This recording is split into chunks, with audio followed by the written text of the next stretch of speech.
ముముక్షు వ్యవహార ప్రకరణం 4వ కథ. వర్తమాన పురుష ప్రయత్నములు. దీనినే ఆద్యతన పురుషకారం అని కూడా అంటారు. ఓ రఘురామ, అంతరంగమునందు ప్రవృత్తియే సర్వ బాహ్య ప్రవర్తనల యొక్క అంతర్లీన కారణం. అట్టి ప్రవృత్తి శాస్త్రవిధిని శ్రద్ధాశక్తులను అనుసరించి ఆయా ప్రయోజనముల సిద్ధికి కారణమగుచున్నది. మనసా వాంఛ్యతే యచ్చా యథాశాస్త్రం న కర్మణ సాధ్యతే మత్త లీలాసౌ మోహనీనార్థ సాధనీ. మనస్సుతో కోరుకోవటం కానీ శాస్త్ర విధిని అనుసరించి ప్రయత్నం చేయకపోవటం ఇది జీవుని యొక్క దౌర్భాగ్యం. ఇది ఉన్మత్త క్రీడగాక మరేమిటి? దీని వలన ఏం ప్రయోజనం సిద్ధిస్తుంది? పైపెచ్చు అది మోహకారణమే అవుతుంది. ఎవడు ఎట్లు యత్నించుచున్నాడో వాడు అట్టి కర్మనే పొందుచున్నాడు. దైవకృతం లేక అదృష్టం దానికి వేరు విధంగా ఉండటం లేదు. ఈ కర్మ 2 విధాలుగా చెప్పబడుతోంది: శాస్త్రోచితమైన కర్మలు, శాస్త్ర విరుద్ధమైన కర్మలు. శాస్త్రోచితమైనవి పరమార్థము కొరకు, శాస్త్ర విరుద్ధములైనవి అనర్థము కొరకు ప్రవర్తిస్తున్నాయి. అయితే ఒకడు నేను ఈ విధంగా ప్రవర్తించకుండెదనుగాక అని అనుకుంటాడు. ఉదాహరణకు, ఇతరులను దూషించుట, దురభ్యాసములు ఆశ్రయించుట, దురుసుగా సంభాషించుట, తీవ్రముగా వాంఛించుట, దీర్ఘముగా దుఃఖించుట, నిష్కారణముగా భయపడుట మొదలైనవి బాహ్య అంతరంగ క్రియా ప్రవృత్తులు. కానీ తాను అనుకొను దానికి వేరుగా బలవంతముగా నియమించబడిన దాని వలె ఎందుకు ప్రవర్తిస్తున్నాడు? ఎందుచేతనో చెబుతాను విను. ప్రతి సందర్భంలోనూ ఈ మనుజుని ఇతఃపూర్వము శారీరక మానసిక క్రియా ప్రయత్నములు, ఇప్పటి ప్రయత్నములు నిరంతరం 2 మేకపోతుల వలె పోటీ పడుచున్నాయి. ఈ ప్రాక్తన ఆద్యతన ప్రయత్నములలో ఏది బలవత్తరమైనదైతే అది జయిస్తోంది. ఒకవేళ వర్తమాన శ్రద్ధాశక్తుల కన్నా, శారీరక మానసిక ప్రయత్నముల కన్నా ఇతఃపూర్వపు క్రియలు అధిక బలం కలిగి ఉంటే అప్పుడు అతడు అయిష్టుడైనప్పటికీ బలవత్తరముగా అట్టి కర్మలందే ప్రవేశించటం జరుగుతోంది. అందుచేత రామచంద్ర, మానవుడు శాస్త్రవిధిని అనుసరించి సత్కర్మలకు సంబంధించిన ప్రయత్నములు ఎప్పటికప్పుడు అధికం చేసుకోవాలి. క్రమంగా అట్టి సత్కర్మలు బలవత్తరమై ఉత్తమ సంస్కారములుగా రూపుదిద్దుకుంటాయి. అట్టి సంస్కారం వివేకమును నిదురలేపి శుద్ధ సత్వమగు ఆత్మవస్తువు యొక్క సామీప్యతను ప్రసాదిస్తుంది. పుణ్యాత్వఫలమిచ్చంతి పుణ్యం నేచ్ఛంతి మానవః న పాపఫలమిచ్చంతి పాపం కుర్వంతి యత్నతః. ఈ మానవుడు పుణ్యఫలం అయినట్టి సుఖశాంతులు కోరుకుంటాడు, కానీ పుణ్యకర్మలందు ప్రయత్నశీలుడు అగుటలేదు. పాప ఫలములమైన దుఃఖాదులు కోరుకోడు, కానీ ప్రయత్నపూర్వకముగా పాపకర్మలందే ప్రీతి కలిగి ఉంటాడు. ఇది ఏమి దౌర్భాగ్యం! ఒకవేళ అట్టి శుభకర్మలు ఆచరించడానికి ప్రయత్నములు చేస్తున్నప్పుడు ఏవైనా అవాంతరాలు వస్తున్నాయనుకో, ఇవన్నీ ఇతఃపూర్వం నా దుష్కర్మల ప్రబలత్వమే అని గ్రహించబడుగాక అట్టి సమయములందు స్వప్రయత్నములను విడనాడకూడదు. మళ్ళీ చదువుతాను. ఒకవేళ అట్టి శుభకర్మలు ఆచరించడానికి ప్రయత్నములు చేస్తున్నప్పుడు ఏవైనా అవాంతరాలు వస్తున్నాయనుకో, ఇవన్నీ ఇతఃపూర్వపు నా దుష్కర్మల ప్రబలత్వమే అని గ్రహించబడుగాక అట్టి సమయములందు స్వప్రయత్నములను విడనాడకూడదు. పళ్లతో పళ్ళు అదిమి అయినా సరే దృఢంగా శుభకర్మకు కర్మలనే ఆశ్రయించాలి. ఫలోన్ముఖులు అగుచున్న ఇతఃపూర్వపు అమంగళకరములకు కర్మల ప్రభావము దుష్ట సంస్కారములను లేక వాసనలను జయించివేయాలి, అణచివేయాలి. అందుకై ఓర్పు, దానినే తితిక్ష అని కూడా అంటారు, పట్టుదల అవసరమై ఉన్నాయి.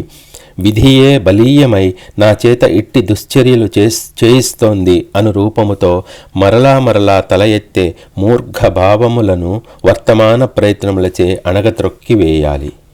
ప్రత్యక్షముగా ఎదురుగా ఉన్న ఆద్యతన కర్మలను, వాటి ప్రయోజనములను గమనించకుండా ఏదో శక్తి మమ్ములను నియోగిస్తోంది లేక నిర్వీర్యులను చేస్తోంది అని నమ్మువాడు చేతిలో ఉన్న ఫలమును వదిలి ఆకాశము వైపు చూస్తూ ఆ ఆకాశము నుండి ఏదైనా మధుర పదార్థము లభిస్తుందేమోనని ఎదురుచూచేవాడే అగుతున్నాడు. అట్టి దీనాలాపనలచే కలిగే ప్రయోజనమేమున్నది?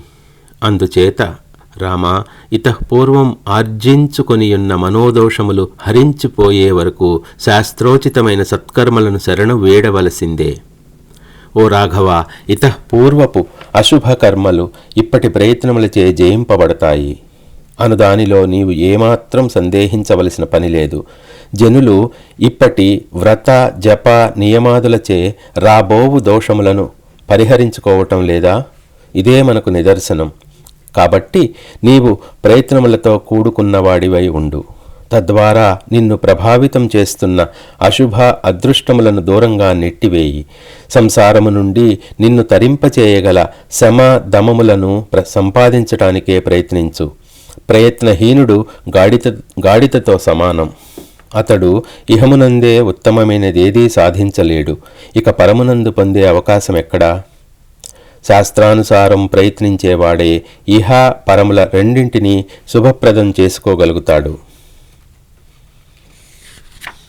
శమము అనగా కామక్రోధాదులను త్యజించి శాంతము వహించుట. దమము అనగా ఇంద్రియములను నిగ్రహించుట. సంసారకుహరాదస్మాన్ నిర్గంతవ్యం స్వయం బలాత్ పౌరుషం యత్నామాశ్రిత్య హరిణేవారి పంజరాత్. ఓ జనులారా, సింహము తన పంజాతో పంజరమును భేదించి వెలువడునట్లు మీరు ఈ సంసార పంజరము నుండి వెలువడుటకై యోచించండి. అందుకొరకై పురుష ప్రయత్నమును ఆశ్రయించుటయే మీకు శుభప్రదం. అదే మీ తక్షణ కర్తవ్యం. ఎందుకంటారా? ఈ శరీరం స్థిరంగా కలకాలం ఉండేది కాదని మీ అందరికీ తెలుసు.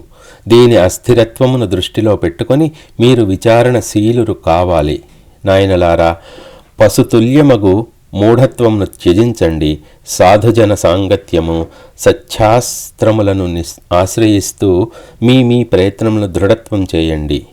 ఈగ కురుపుపై వ్రాలి అక్కడి చీము నెత్తురు త్రాగుచూ సంతోషపడునట్లు మీరు స్వల్ప విషయములకు గృహ అన్నపానాదుల కొరకై మహత్తరమైన మానవ జన్మను వృధా చేసుకోకండి.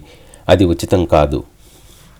శుభకర్మల వలన శుభం చేకూరుతుంది, అశుభకర్మల వలన అశుభం ప్రాప్తిస్తుంది. ఇక ఇందులో దైవము లేక అదృష్టము అనబడు మూడవ స్వతంత్ర వస్తువుకు అవకాశమెక్కడా?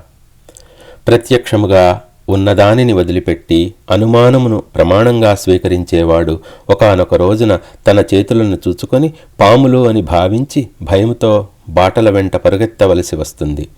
అదృష్టమే నన్ను ఈ పనికి పురమాయించుతున్నది అని తలచువారు ముఖమును చూచి లక్ష్మి కూడా విముఖత్వం చూపుతుంది. అందుచేత మనుజుడు తన పురుషకార బలం చేత మొట్టమొదట సాధన చతుష్టయ సంపత్తిని సమకూర్చుకోవాలి. సాధన చతుష్టయ సంపత్తి అంటే ఏమిటో ఈ ప్రకరణంలోనే ముందు సవివరంగా తెలుసుకోబోతున్నాం.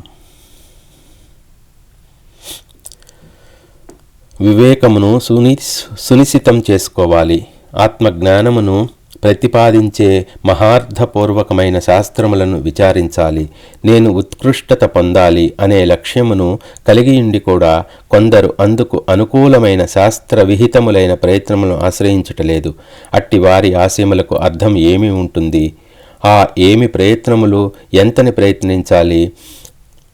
ఈ సత్కర్మల వ్యవహారమునకు అంతు ఎక్కడా అని తలచి తాత్సారం చేయరాదు.